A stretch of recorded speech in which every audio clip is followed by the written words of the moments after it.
welcome to the Armor Bearers podcast. This is our first one. Yes, sir. Yes, sir. Yo, we so excited to bring this to you for real.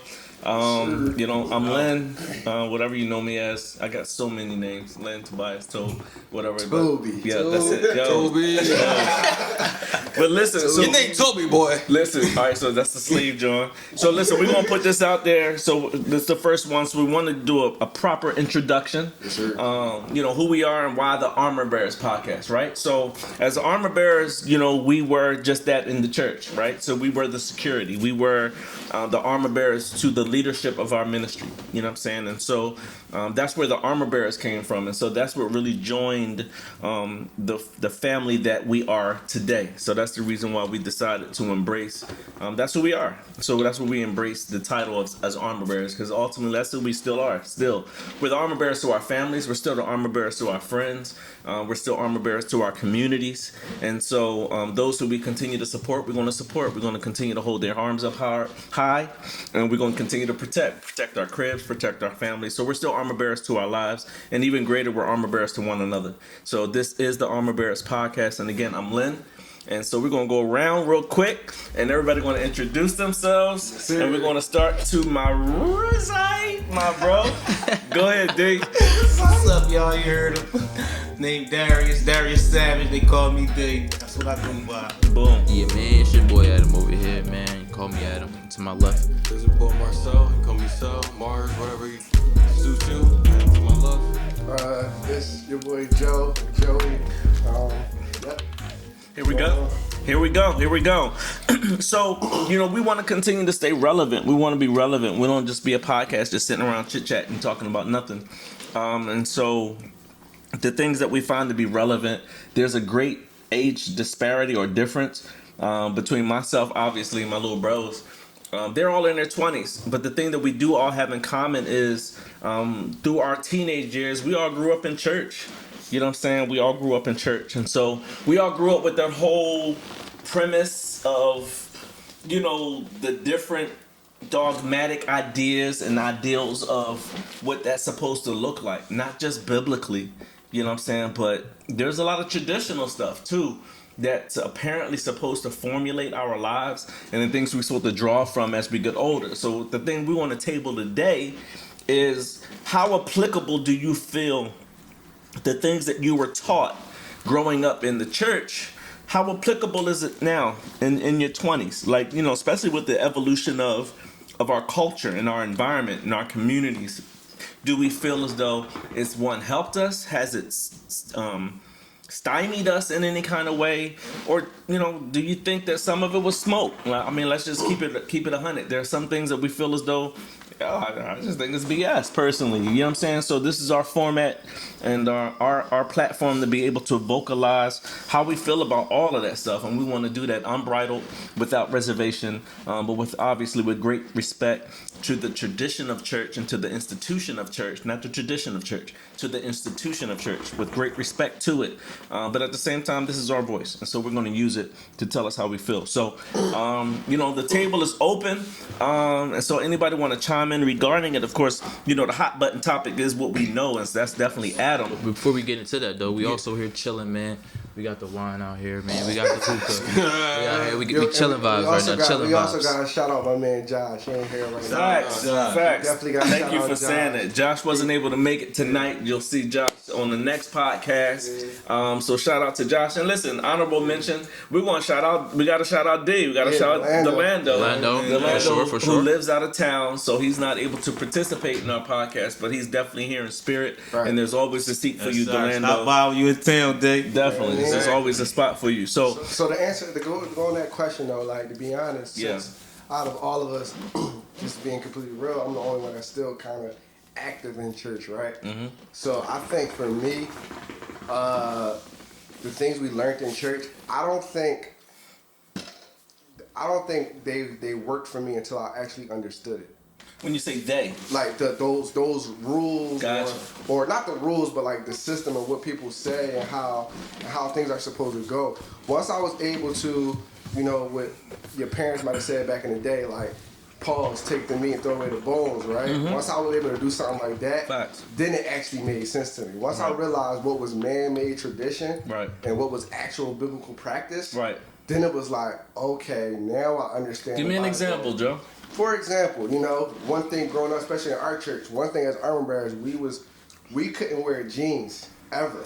Right. Real rap. Like Leonard had us in suits yeah. every Sunday, right? Okay. Faithfully. Yeah. And Had one when pair of I shoes, realized that did not matter if we was going to heaven or hell because we had a three-piece on, Right. it was like, What? but it was just your heart as a servant. Like what we did mattered, not what Right. we wore. Facts. So it was crazy. It's like, for example, you know, it's plenty of times we went to our pastor house, shoveled snow, chopped up the wood to put it in the fireplace, Right. took out trash.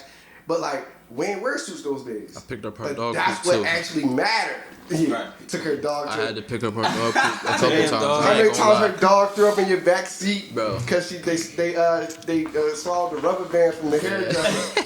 Real rap. But like, to be honest though, like, it's not. We didn't wear suits those days. Yeah. Those were the days that God was pleased, right? Right. He didn't care about the time when we actually showed up on Sunday in our all black on the anniversary Right. day. But Just to that's look good. something that sticks with you as well. Because I know, even personally, when I go back, some people come as you are. In my head, I'm like, I'm a grown man. I'm not going to church in no jeans. That's just like when my grandma was like, Exactly. go around and get Yeah. khakis and that. Yeah. Like, Yeah. I just feel as though I have to be dressed when I come. Yeah, that's true. That's something that's That's stuck with me. facts. And it also takes you to a point where, like, you know, like, for me now in my secular world, like, I'm a manager. Right. And some people come to interviews and it's like, Yeah. bruh, you ain't got no suit? At least a shirt and tie? Like, you come in here with jeans and a sweater and it's like, dude, like, that's not what you wear to an interview. And and you're right, like, that's not the type of stuff that sticks to you. But again, it wasn't until I got older till I really understood, like,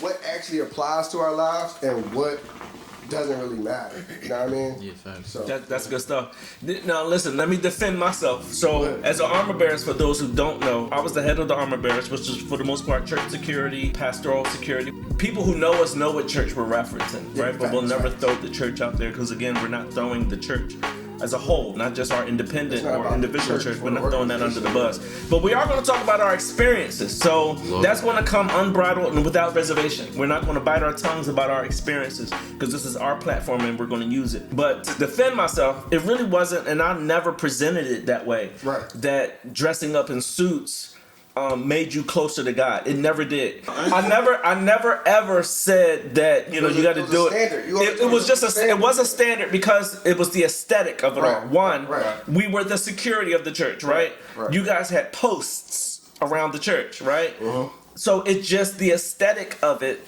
just made it look more alluring and professional. Right.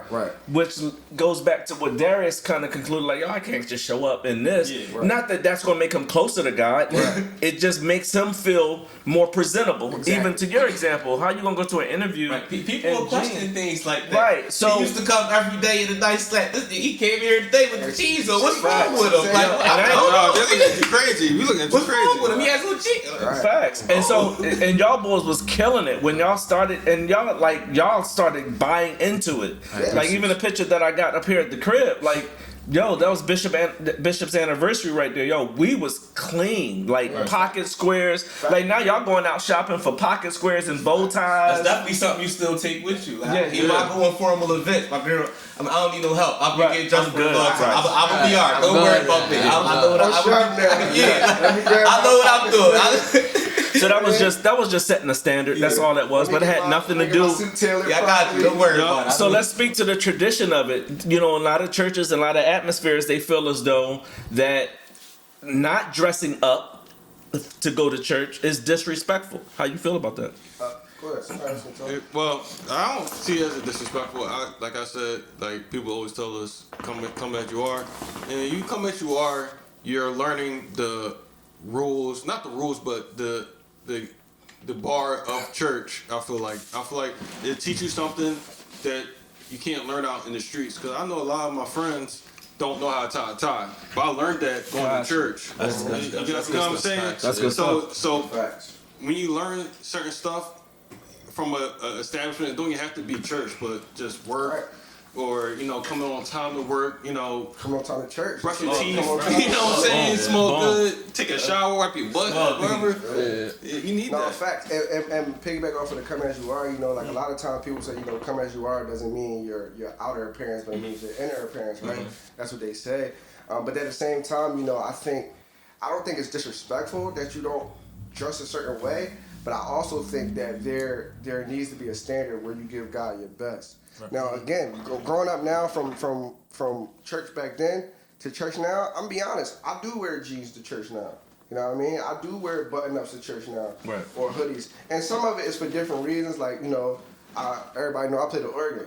So 9 times out of 10, majority of Sundays, I'm sweating anyway, right? So I'm like, I'm not gonna keep sweating out Right. all my good stuff every Sunday. You know what I mean? Right. So I definitely, you know, scale back on what I wear. Now, of course, I'm not coming in there like I'm not coming in no sweatpants on. Yeah, I'm ball not coming in shorts ball and stuff. shorts. Yeah. I ain't gonna Just come in to no the flip flops. Like if I'm gonna wear jeans, I'm gonna at least put a button up on Right, with a it. little You know what I mean? sweater or Something like something, that. it balance out. Exactly, Yeah. exactly. So I'm definitely gonna do that. And even when I preach, you know, that's still kind of a thing for me. Like, nah, I'm definitely not gonna go up there just with a t-shirt, jeans, and my hat on. Like, I'm still not gonna do that because I feel like there comes a level of when you hold a responsibility or a position in the church. Or in life, period, you know, there comes a level, even at your job, you know, the managers ain't wearing the same thing that the employees is wearing, typically. Typically, they changing up. You know, McDonald's manager, you might got the gray shirt on. They got the employees got the gray, you know what I'm saying? So it's just Well, different. there's this old adage that says you don't dress for the job you have, you dress for the job that you want. Yeah, right. yeah. And so it was good to be able to instill that at that early age. Like Adam, when you became an armor bearer, how old were you? Oh man. Can you recall? I was 16, so. I don't remember. Yeah, You I was was 16 16? too. Yeah, I If you were Yeah, I was 16, you had to be like 16. 14. Yeah, I was young. Yeah. Yeah. We just started high school. Yeah, you know what? You're right. We just started high school, so I was 14. That's crazy. So I was That's younger crazy. than You that. was fresh out of high school. 11, 12. We the same. Well, I came later though. I don't know what time I came because I did leave for a little Yeah, bit. you did come a And little I bit came later. back a little So later. Maybe you did start I feel when like you I was was- like 15, 16. What's that I was a college? little Auburn? older at that time. I swear he was like 20 by then. I don't Nah, know. bro. By the time I was 20, we weren't even there anymore. Everybody was gone. Let's go, bro. So it was a minute. So let me say this: what do you think was the demise of the armor bearers ministry in the church? Be truthful. Politicking. 100%. Politic and what? Explain that. Wait, yeah, talk. Well, I just feel like I got when bars I for say that. politicking, I mean it's like I just felt like the church as a whole was just staying complacent, and I don't like complacency in anything in my life. I always strive to get better, and I feel like that's what been a demise of a lot of these churches, not just the one that we went to, but you know I see churches closing down because they stuck in tradition. That's good stuff. Right. We need to evolve with the community. We ain't doing Kirk Franklin stump no more. You know? Right. Yeah, you know. So you think that's Why what is Kirk Franklin stump? We ain't never do that in our church. You know what I'm saying? That would be that. But no, and I get you, and I think for me, like from the outside looking in, because to be honest, when Leonard left, I kind of got put into like the leadership role of the armor bearers between me and Delando, and I think for me, honestly, we didn't have that support no more. So like when Leonard was there, Leonard was able to filter all the BS, right? All the BS that was going on about us. Some stuff we know, some stuff we don't even know about, right? Mm-hmm. And me personally, just be completely honest, I wasn't mature enough to filter through that yet. So I got to the phase where I was like, I mean, forget all this. I don't care. Like I'm a young boy. Like at this point, I'm what, 19, 20. Even You know what I'm if saying? we doing what was taught to us, we do it a different way. Right, We're like, like- come get the keys, Right, pass me the keys. right, It's not we're standing right. here, we're not suited I'm with 20 it. We're doing the same job, but it's like, bro, come get the keys. What? Right. Okay, all right. I'm 20 years Come sit old, back down. and I think I got to a point where it's like, I'm not gonna lie, I was bitter a little bit because at the end of the day, the person that established us, that actually got us going, ain't even here no more, right? So that's the first thing. He not even here no more, and then not only that, we always preach about, young brothers could be in the streets doing this, young brothers could be in the street doing that. We was in church faithfully every Sunday. Faithfully, To the yeah. point, there was a point where Adam, your parents weren't even going to our church, and you still was I was coming still showing faithfully up, every bro. Sunday, right? I was picking And Bishop that up was, too. To me, what frustrated me the most, that was not recognized. Everything we wasn't doing was recognized, but everything Everything we wasn't doing was recognized, but everything we were doing wasn't recognized. So people forgot the fact that we was 20 years old, still coming to church without somebody pushing us to come to church. Let me. I'm gonna get into this real quick. So, one, I've never heard that viewpoint from you, right? And it's a solemn moment for me. I'll keep it 100 with you. The fact that you felt bitter that I left. The day I left that church, I brought y'all together in the middle of service. Because it was just at that point, like something happened, and I was like, I'm out. And I told y'all first. And I knew I was leaving. I didn't think of the impact on y'all as much as I just knew I couldn't. I was suffocated. And I'll be honest with you, right? And so to speak to, I was the visionary for the ministry, and I thank God for that. But yeah, when you remove it, it does take the air out of the thing. Right. And that's hurtful. And and I apologize for that. I do. Because ultimately, that ministry kind of just went down. But the last part that you said, which was so powerful, bro, that I still live with to this day, was as much as you can be criticized and ridiculed, not ridiculed, but maybe criticized for the things you don't do correctly or right, bro, there was never a time that we were ever patted on the back or thanked. One particular time that really lent itself to my leaving, and again, we're just simply being honest, and I'm going to just be honest, and I don't care, is one time during the annual passing out of certificates to ministry leaders. Y'all know when that happens in January, right? Yeah. We were called, the usher board and all these other auxiliaries are called, and the certificates are given to the auxiliary leads to give to their ministries. Our name was called. And prior to our name being called, to the pastoral care ministry, right? You the guys are the ones who take care of me, and blah, blah, blah, there's blah, blah, and blah, blah, and you guys, I love you guys. To so-and-so ministry, you guys are the ones who do this, that, and the other, and we thank you, this, that, and the other. Armor bearers. Here you go, whatever y'all do. Whatever you do. I remember that, Whatever y'all do, Whatever it is y'all do, here. Everything. Every day was people don't understand. Offended. People don't understand. It was times where I was literally about to fight grown men. You remember? Yeah. On a small side. Yeah. Over the church. Yeah. Over the protection of the church. Yeah. I'm 18, 19 years old. You can't come back here. Right. Who's About gonna tell me? And then if you about to put who's hands gonna tell and me feet, that?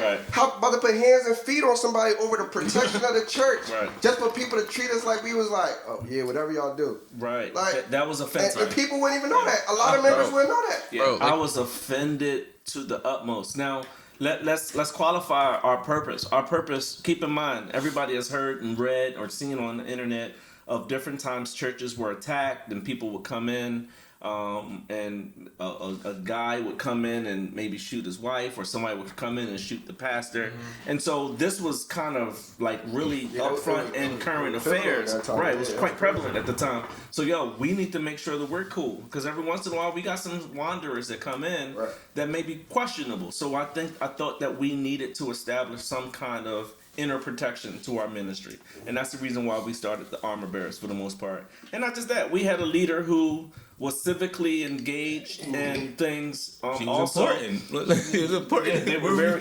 She was very important. She was she was that woman. Yeah, she was. She absolutely was, and she was a shot caller, if you will. And so we never know who's an enemy is to that person. So somebody from 20 years ago. Right, you never know. And so that was our purpose. And so to have that balloon deflated so much right in our face. And I want people to understand too, like even on this podcast, like you might not know this now, but like we took it serious. Like even though we was young boys, we took our job serious, bro. Bro, to speak on that, bro, like I said, I don't remember how young I was, but I was picking the pastor up at her crib, bro, in the morning as a young boy. I don't know how many people do that though, to pick their pastor up, drive them to church. Monday nights, I would drive her to meetings. On a Monday night, bro, when I really wanted to go to the gym and hoop, right? I'm driving her to meetings. I got practice. Like we done practice, come down the street. Right. I went to school up the street.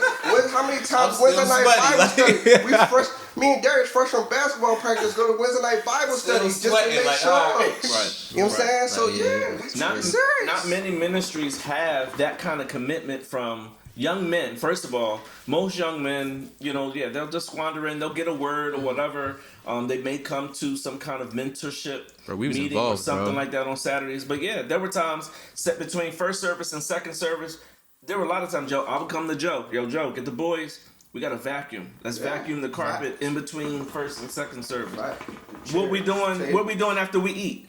After we eat, chairs, tables, trash. tables, boom, trash. chairs, tables, trash. Yeah. Every time. That was our responsibility because I wanted to instill With the some kind of ties on, pride man. in our ministry, and then for them to say, "Yeah, here, whatever it is y'all do." Yeah, whatever it is. We used to be dressed an hour early just to wait for not only our pastor, but Boom. every Other pastor bro, in right. IFC. Oh my God. If you Make was sure a the pastor elevator in safe, right. IFC or you was a guest pastor in IFC, we at the elevator. We at your hotel door. Hotel door. Waiting. Won't even knock on it. We just They wait don't until- even know. They don't Oh, even know. yeah. Yeah, we they- just wait till you yeah. open the door. As soon as you open the door, boom, you got somebody here that's walking you down to Period. to And the they didn't even church. know, yeah, like you said, they didn't even You know know he was what I mean? there, bro. They was That's surprised. how it was. Or an event, like let's say it was Bishop's birthday. We had an armor bearer assigned to every pastor we thought was showing up that day. If this pastor was showing up, Adam, you got this pastor. If this person show up, you got this pastor. Boom, boom, boom. If they got somebody or not. Now, if they got somebody, we gonna respect that they have somebody. Right. But it didn't matter. We was on whoever. So, That's good. and the thing is, we took it so serious. So, and I want to make sure it's stated like this, because I do remember there was a time where our pastor was you can tell, even if it might not have been spoken vocally, you could tell she was happy. She was prideful that she Facts. had a group of young men Yeah, she was, that yeah. protect her. Yeah, she said She them liked multiple it. times. She liked it, yeah. Multiple times. You would see her These left my to her boys. and her right before she These moved. my boys. She Yeah. was very proud that we did what we did. True. But to be honest with you, I'm gonna be real. The church wasn't accepting No, her. the church. That's didn't crazy. And I think that's what deflated. Because it was What- something new. I don't think That- it was necessary. Yeah, it was something new. That was it. I don't think it had nothing to do with her. Yeah. Because at the end of the day, we took care of them. If we shoveled one car, we shoveled the other. 100%, right? Regardless if both of them was moving or not. But I think the church itself, at that time, they weren't ready for that. No. They weren't ready for it. And that I knew, and because I was in that meeting, and but it is what it is. So say this. So those experiences, relative to dedication, sacrifice, how has it gone to shape who you are now as young men? Because all of you are in your 20s. So what experiences growing up in church, that too, good, bad, or indifferent, has shaped you to who you are? And what are some of the things that you still struggle with because of the experiences that you had back then in your teenage years in church? So I know for a fact, Adam, right now, you don't necessarily like walking through the doors of the church. Why? Yo, put him right there. Yeah. me You had the free throw line now, boy. I'm gonna knock these two down. I'm gonna knock these two down real quick though. You mean? But listen, I don't know, man. It's just like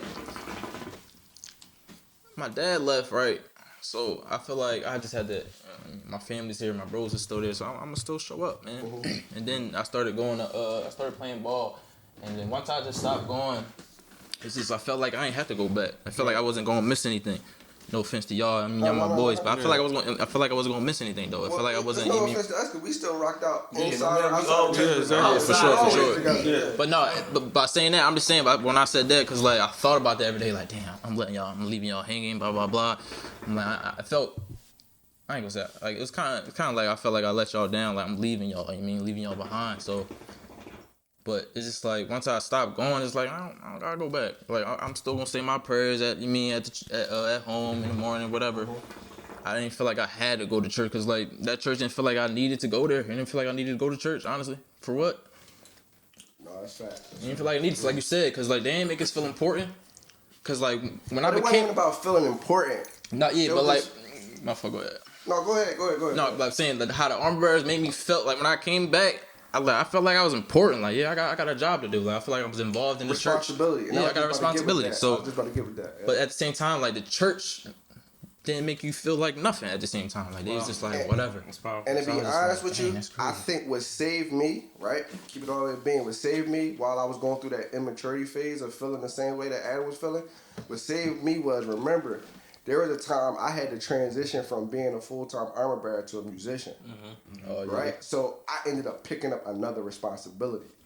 So I think that's what saved me. I had transitioned and started being the drummer of the church first. Gotcha. And I was responsible. Like, I had to be here every Sunday. There wasn't going to be no drummer if I wasn't there. Right. And then the transition from being the drummer to being the organist. Facts. And that's, pretty much. That's big. That's big. That's it. That's like pause. That's like, That's big. but that's like you gotta be there every You get the Sunday. show started. You get Right. If you ain't there, you better have somebody in place for you, right? Facts. So I think what happened to me, that's what helped me go through the whole bitter phase was like, well, I got another responsibility. Yeah, I ain't have So no I didn't responsibility. lose one and didn't have nothing. I was able to pick up something else. And then during the time I was able to mature and understand and build my relationship with God.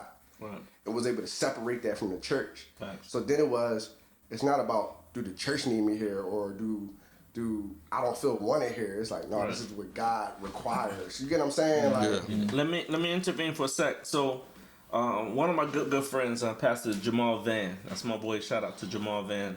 Church Done Different up in North Philly on Allegheny Avenue. That's my bro.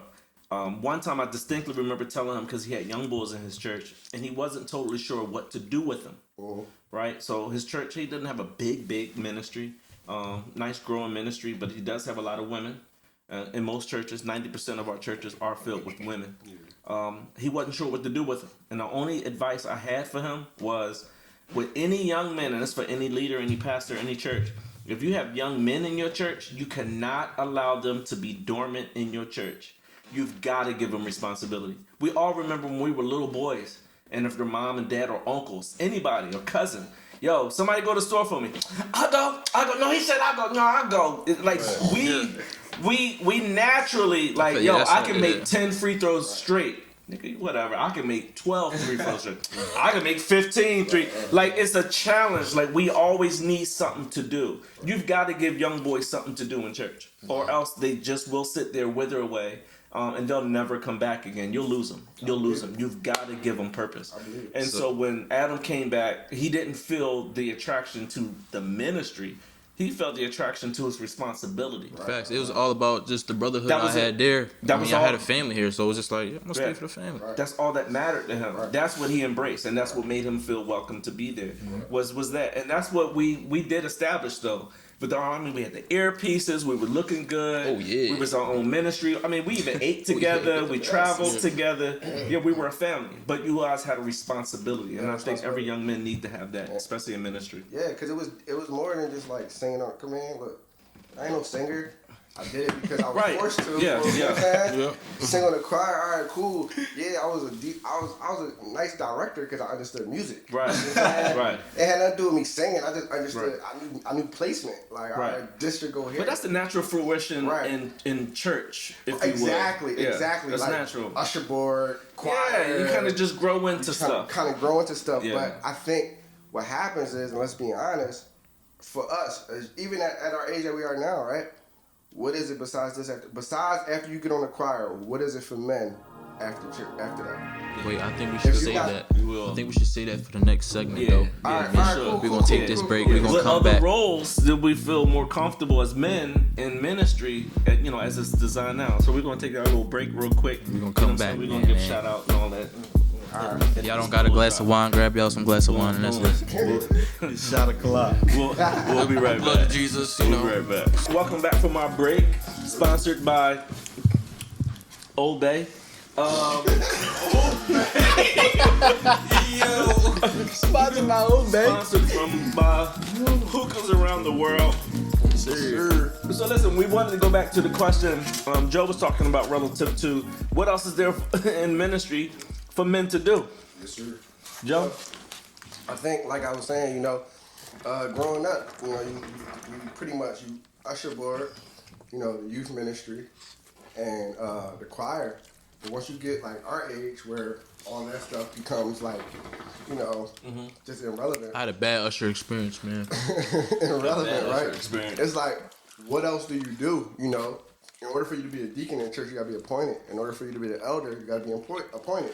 Right. In order for you to be a minister, you pretty much, you accept the calling, but you got to be appointed after that, right?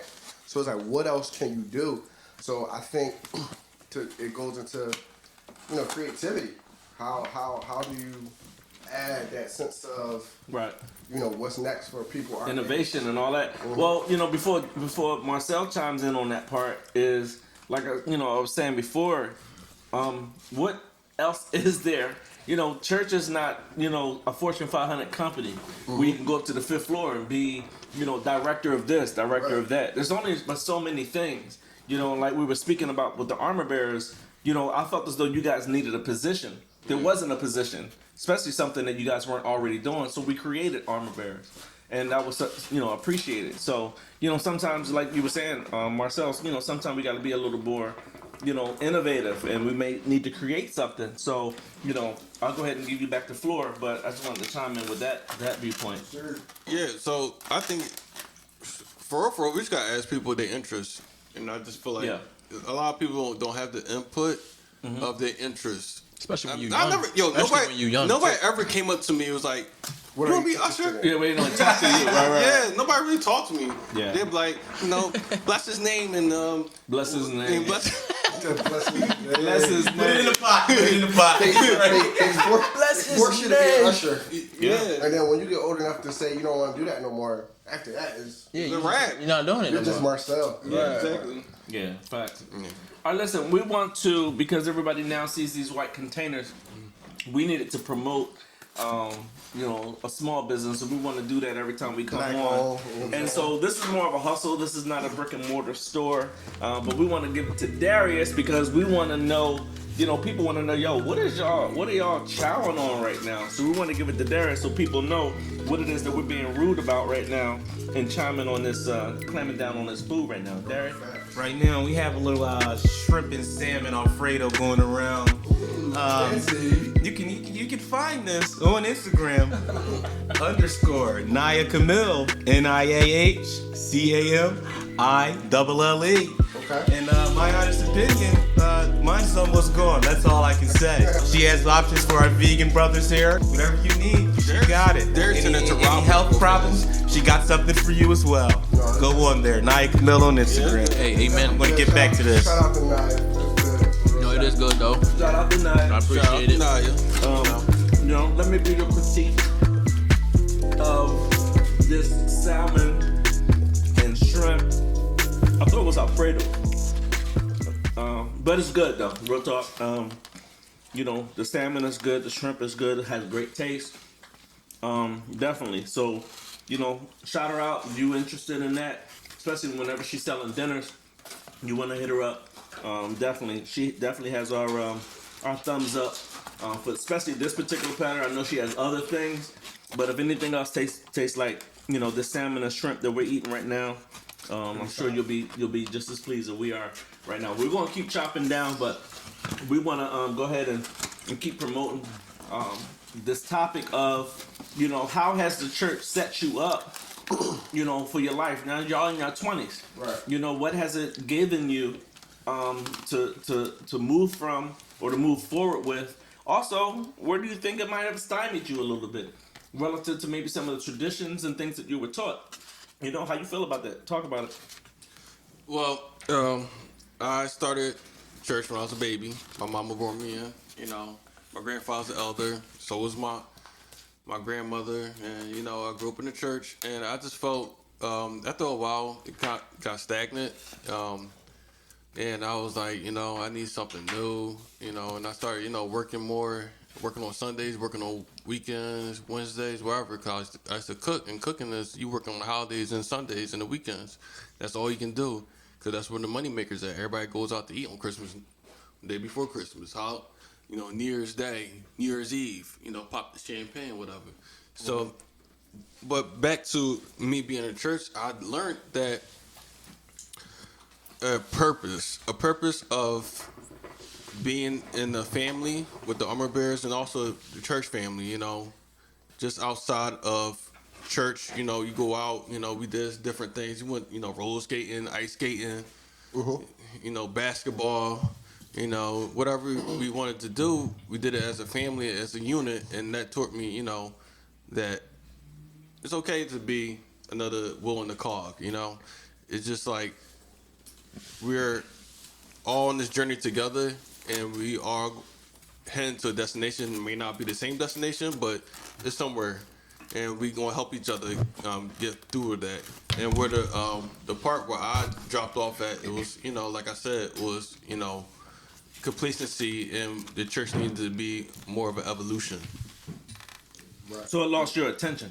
Yes, it lost my attention. I got you. Anybody else want to chime in on that? Darius? I could say I picked up some positive things, the way I carry my everyday self, as far as I say, the way I dress.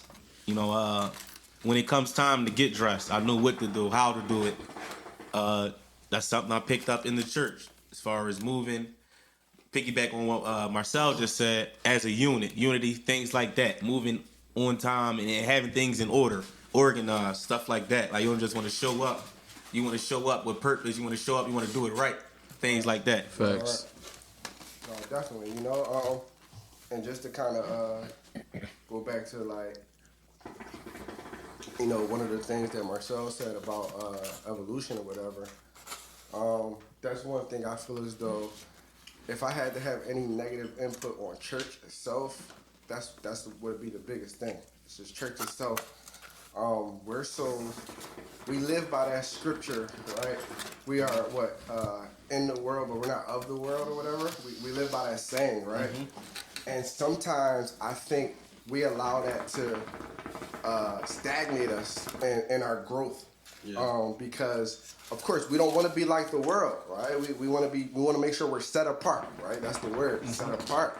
But at the same time, it's like we got to make sure we're able to capture people where they are, mm-hmm. You know? And sometimes in a lot of churches, when they don't evolve, they lose the next generation because they don't know how to capture people where they are. What's the fine line between being of the world or being in the world but not being of it? I'm trying to figure out. All right, so wait. So if I'm not so into the Bible like that, right? So what if I'm not so much into the Bible, and I'm trying to understand? You gotta be you're in the world, but we're not of it. So what part of it don't we involve ourselves in? Exactly. Because there might be some church that'll say, you know, whether it's you gotta watch your friends on Instagram and watch what you post on Facebook and on Instagram. And y'all can't be wearing the stuff that the world wears, right? And so what am I supposed to wear? Where should I shop? Right. Or are you just talking about I shouldn't sag my jeans? Right. Is that what you're talking about? Because we are gonna wear the same jeans. Right. We are gonna wear the same type hoodies. But here's the thing too. I got a question for you, man. When you had like Track Attack Ministry back in your day, right? How was people ministering to the streets in your time, like? Because you're a little bit older than us, just a little bit. But. Yeah, I'm almost offended by the question. Back in your day, what were they? Back in your day. That's a little bit. Go ahead. I'm Back trying to in figure out. 1960. Right, what day is this nigga talking about? What day is that? Boy, First of all, I'm gonna keep it 100. I was never really a part of the Track Attack Ministry. So when the Track Attack Ministry was like, you know, that ministry was out, I ain't gonna hold you. Yeah, I was a young boy. I was, I was young 20s, teenager, young 20s. That's my mom. And no, I wasn't going out on the street passing out tracks. Because I'm gonna be honest, let's just keep it 100. First of all, we don't really even do that anymore, right? Most of our churches, we don't pass out tracks. But that was because it's irrelevant now. It's irrelevant. Yeah. We did that back in the day. Right. I wasn't a part of that ministry. There were times that I did that growing up simply because, I believe I'm called to a ministry. And so there are some things that I need to engage myself in every aspect of the church because I need to grow as a minister. Right. Yeah, passing out tracks. Oh my God, it's so passe nowadays. But see, passing out tracks for me now, right, wouldn't be literally passing out a track. No. But posting something on Instagram daily. Yeah, That's a track. Yeah, I can attract over 1,000 people by just posting a simple scripture right. on Instagram Or an encouraging every day, word. or Yeah. an encouraging word every single day, Or TikTok right? things. Or TikTok or Facebook every single day. That is but see, here's the thing: a lot of churches were against social media at some point, That's what I'm about to start doing though. and you never understood. Like, yo, look, bro, me posting a scripture on Facebook every day, you don't know who I'm impacting by doing that. Exactly. But I'm supposed to watch my friends on Instagram, watch who I follow, but you don't know. Just because they might be putting up a strip club video, that next morning when they click on my feed and see a scripture, that might change their lives. Exactly. Facts, yeah. But that's the involvement that I'm talking about in church. Sometimes we don't understand that. Yeah, they stuck, man. Yeah, they don't. And I agree with you, totally agree with you, Joe. I just think, we gotta be more relatable. Like, Exactly. do you want, like, you walking down the street, you wasn't saved, and you want somebody to come down the street, with a tie, suit on. It might look nice, but you like, dog, like, you Right. trying to. People want to be. People want to buy, not be sold. That's what I learned in my degree in business. That's just basic stuff. People want to buy, not to be sold. Gotcha. So somebody come down the street and trying to like sell you something, you be like, no. But Right. you actually have a conversation with them and ask them about their lives and ask them about their interests. Then you get more, their walls down, and then you get, pull them in. Oh, hold on. Whoa. Walls down. What we talking? Jeez. We talk about church. Yeah, Crazy. Fresh. Walls down. I've always been fresh. Whoa. Whoa. We about to head. Make it look better.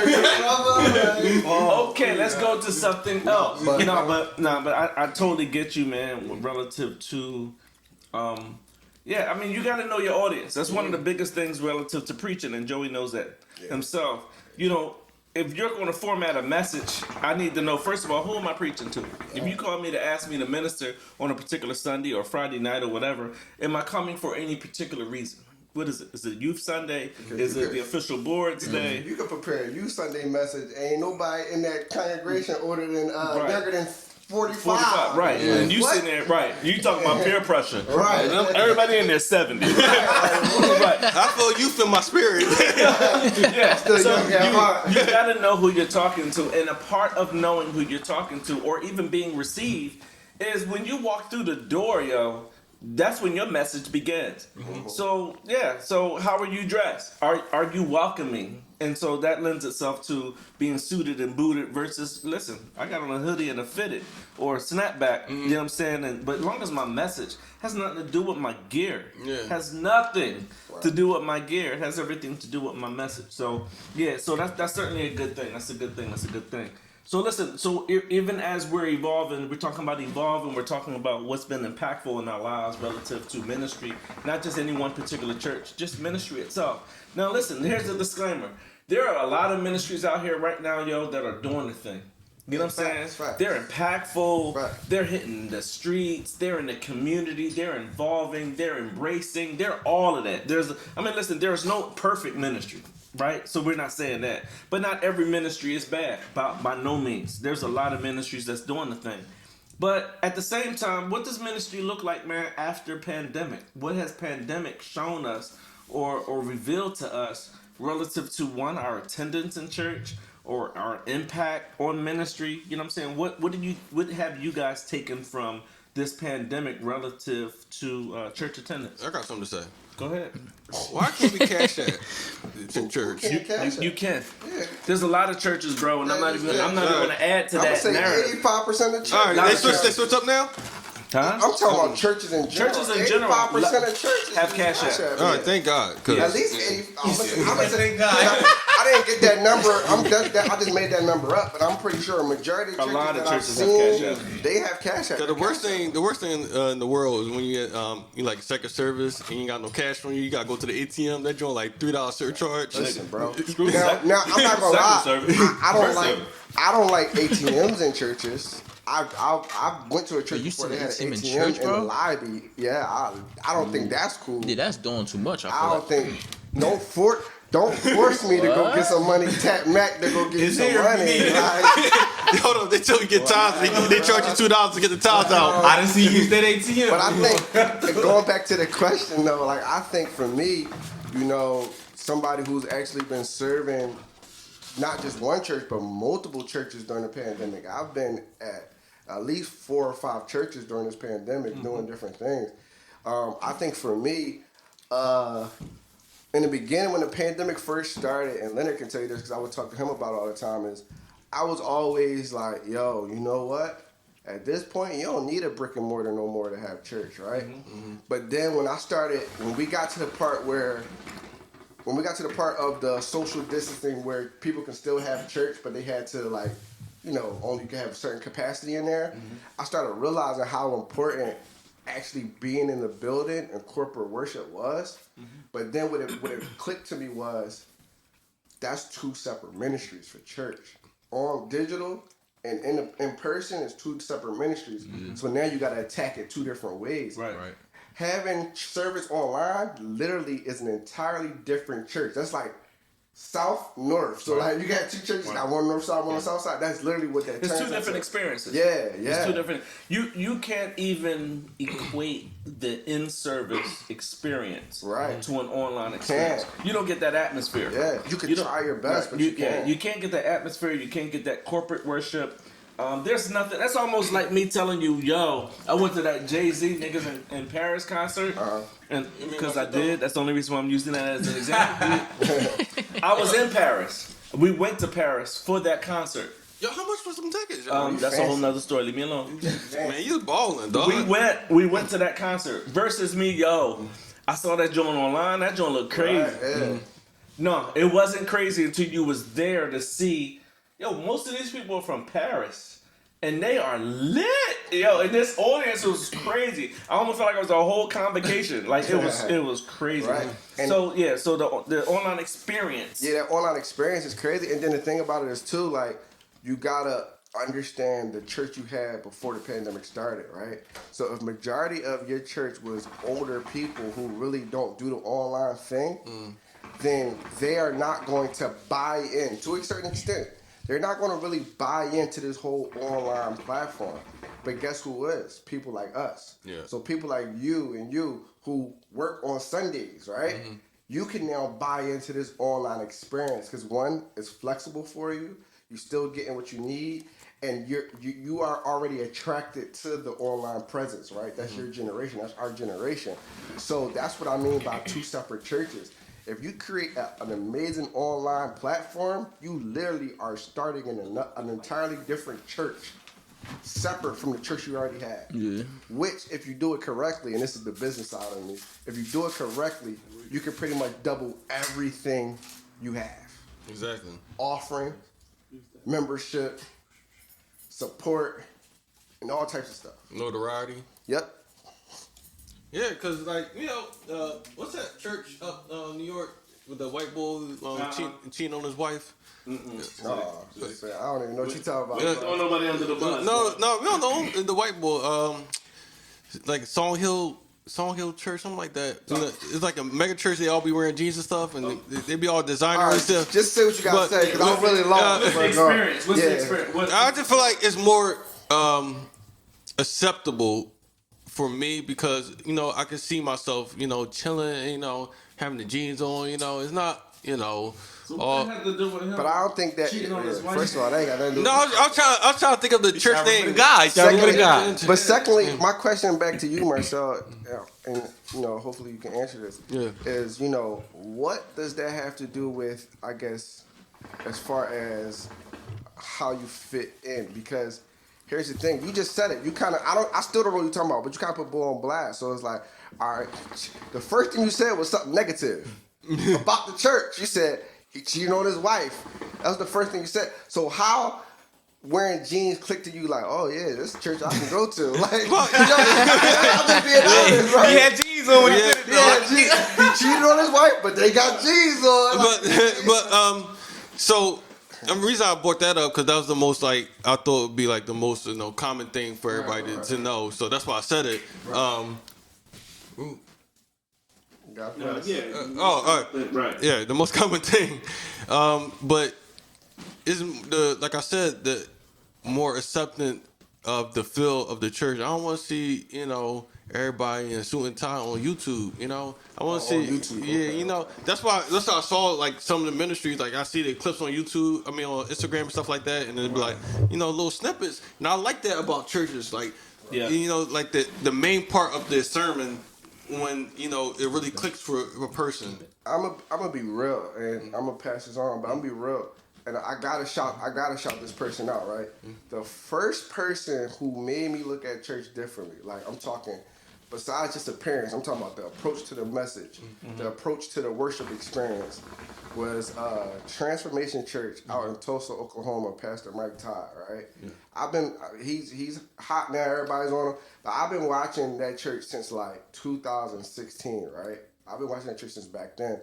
And the first thing that clicked to me was just how different it was, right?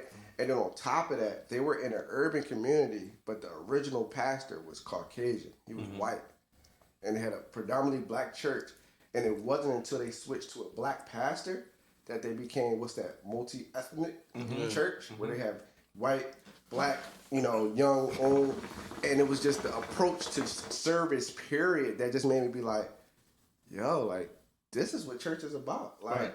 you know what I mean? It just made me just look at church totally different. Like, Right. so yeah. Well, I'm gonna say this about one of the things. Then one of the things I shared with you several years ago. One of my favorite songs by Fred Hammond is "Simply Put." Yeah. Right? Because it spoke to just the simple things of God. He don't care about a message that requires a bunch of hooping, or even a song that requires a bunch of ad lib or running. It's just the simple things that he cares and loves us, and that's all that simply matters, right? So it takes the pretense and all the gloss off of our experience. Exactly. And that's what it lends itself to Marcel with you. Hence, we were talking to Joe a minute ago about seafood, right? So, although he's a vegan, when he was eating seafood, one thing he didn't like was the seasoning, The Old Bay. the Old Bay, Yeah. right? Okay, well, I like Old Bay. So that's a matter of preference. Right. That's it. Just a matter of preference. When it comes to ministry, bro, we have to go to a ministry that speaks to our preference. Yeah. You like a ministry with no pretense. Hence, you were saying about suits and all of that. There's a lot of pretense in church. Excuse me. And I think that, especially in our black community, and this would be somewhat offensive maybe to some people. Don't care. It's my opinion. I think, man, listen. Many of our churches wouldn't be the way that they were, bro, if we all just dressed down. Facts. The spirit of a church is different on a Wednesday night than it is on a Sunday. Facts. Yeah. Facts. They're far more laid back and leisurely. They don't care about their positions as much. But wait till Sunday morning when they got their black and pink on, or their gray and Got your pink. all white on. We got their all white on, Cool. and we got our suits and our dresses and our hats and our Everybody gotta be heels. in place. We Yeah. are pretentious as hell. Facts. Exactly. On Sunday mornings. Facts. We look at people different. Oh, baby, are you saved? Why? Because I got on a hoodie? Is that why you're asking me? Ma'am, I'm a bishop. All right. I just came from the airport. I wasn't able to get to the hotel to change into my suit. That's my brother up there. I came to support him. Right. But I'm a whole bishop. Right. But you're looking at me because I'm not dressed like y'all. Right. So you think I might be in a backslidden condition. I ain't asked to come up to the front because I'm a minister, so Right. I ain't asked for the front row seat. Exactly. Yeah. So we do that because of imagery and the aesthetic of it all, because we're so pretentious. However, if I showed up like this on a Wednesday night, you wouldn't think twice about it. Nope. But because I showed up like this on a Sunday, it simply speaks itself to bro about what our taste is. Yeah. And we go to ministries that we just like. We like the vibe, first of all. Fact. Coming through the door. That's why the ushers play a major importance. I think what they're I'm most important. But Yeah. I'm gonna be honest with you, the ushers and the sound man are the two most important pieces to a service. I believe it 100%. I hate that ringing on the speaker. I'm like, on the speaker. Yo, I'm like, dog. It's important. Yeah, bro. But go ahead. No, it is important because the usher, as soon as you walk, that's my first experience. And God knows if you nasty, it's like going to a restaurant. And if I don't care if it's McDonald's. Yes. No, I'm cool. I'm good. I'm good at Chick-fil-A. I'm good. I'm out. good morning, how may I help you? Right. Like, Yeah. Because of that greeting, that initial greeting. That's why the ushers are important. Yeah. So your experience from it all. So whether it's the ushers or even the person that you're sitting next to, the vibe of when people are talking, all of that plays into your experience in your worship service. Mm-hmm. And if you don't get that, if it ain't right, I'm cool. I ain't trying to go back. I had my little brother visited me years ago at our church. And at this time, I was a praise and worship leader some time ago. And I'll be honest with you, once we left, we were in the car, and this is exactly what he said to me. He said, yo, so I guess your bishop just say whatever she want to say, huh? This is a visitor from out of town. This was his first assessment of our church. That's what he said to me. That's what he took from his whole worship experience.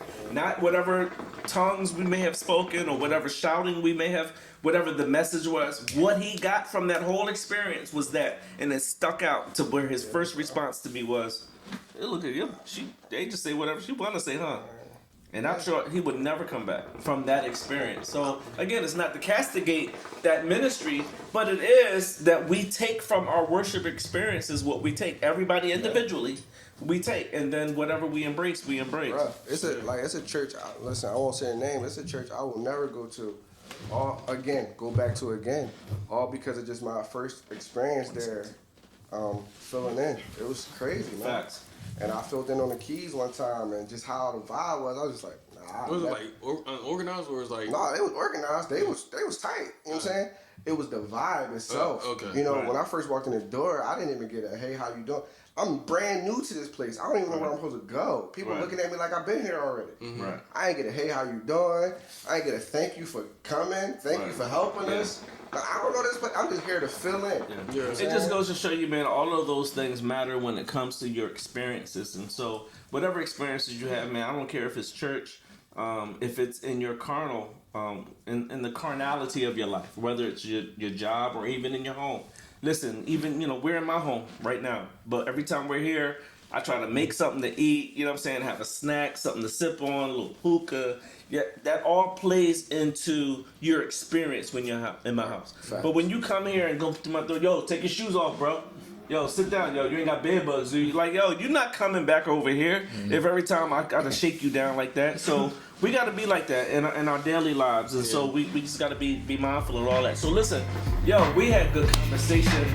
We were able to table some opinions and our thoughts, our personal preferences, and that's what it's all about. And so that's what our podcast is really going to speak towards, the things that are relevant to our lifestyles. Every one of us are different. You know what I'm saying?